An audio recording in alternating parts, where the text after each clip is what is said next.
We have really passed through a lot.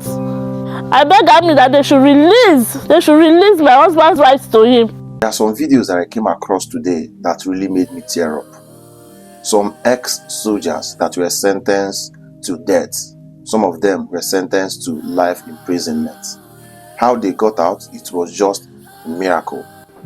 In many Nigerian correctional centers, there are a lot of soldiers that are whiling away just because they asked some questions. In this video, I've put together some compilations of heartbroken ex-Nigerian soldiers that almost lost their life because they were sent to battlefield with instructions. They asked some questions, and those questions that they asked was the reason why many of them were put on death row until the time that they were given clemency. Nigeria is currently experiencing a national security crisis. Do you know that students no longer go to school again? Many prefer being at home uneducated than going to school and being captured inside the classroom. And whilst all these things are happening, many of our politicians have political agendas up their sleeve. And that is why some of them are not even saying anything. That is why some of them are sugarcoating the whole issue. I want to ask a question. All this money that Fulani bandits are collecting, are they really going to spend the money? Because ask yourself, these people have a nomadic lifestyle, and somebody with a nomadic lifestyle don't really need 50 million naira. So if they don't need it, who are they giving the money to? Just watch the videos and leave your answer to this question in the comment section. We have really passed through a lot. I beg Army that they should release my husband's rights to him.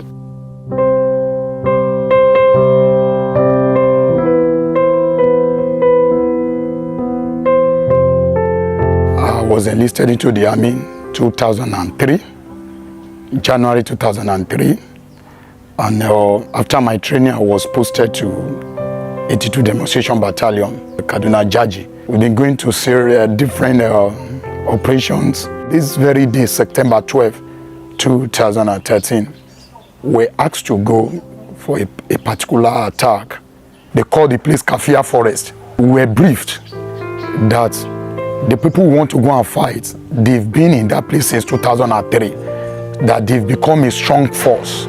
Before we go, that an Alpha jet will go ahead of us in order to bomb, to soften the ground for us, so that we can just go in and just mob the rest. And we're so confident, we're so happy that today will be the end of this particular Boko Haram. So we advance, we're moving. At the time we get to a point, where we can't see the Alpha jet anymore. So our commander said, we have to go.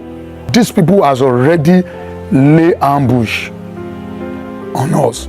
There was serious firing on us. Sir, it was a serious battle.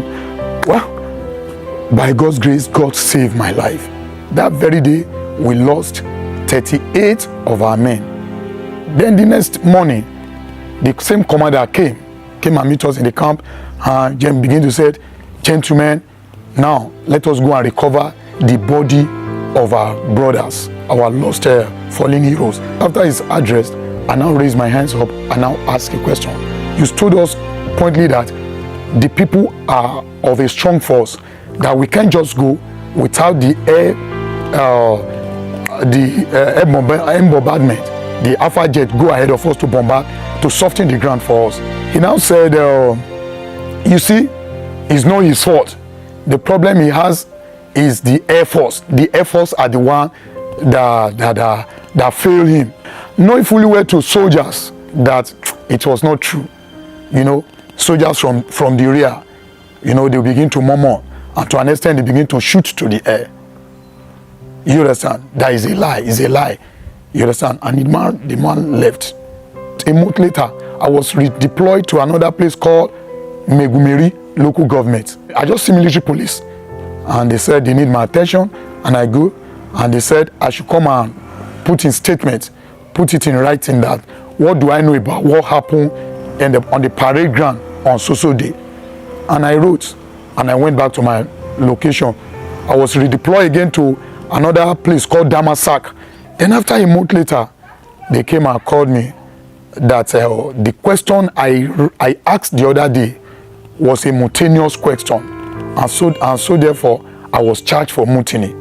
Before I know, a week, a month, a year, from one detention to another,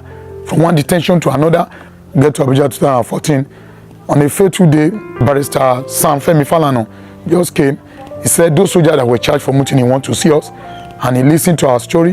Then he now stood for us as our lawyer. Then the court martial began. The judgment was given. We're given death sentence. 4 of us were given death sentence. Then after a while, we were moved from Abuja to military intelligence in Lagos here underground. We were there for like a year, more than a year. We're not allowed to see our children. We're not allowed to see our wife. We're not allowed to see anybody. Finally, they moved us from there to prison. Our lawyer, Sam Femi Falana, took the case to appeal court. He did his best. He kept pushing.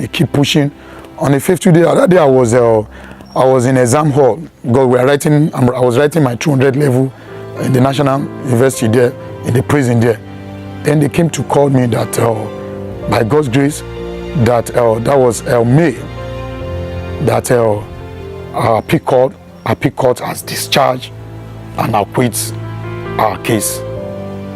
Then the prison staff made us know that we have been discharged and acquitted. The transfer, the detention and everything is 6 years. I thank God. I return home and meet my wife and meet my children intact.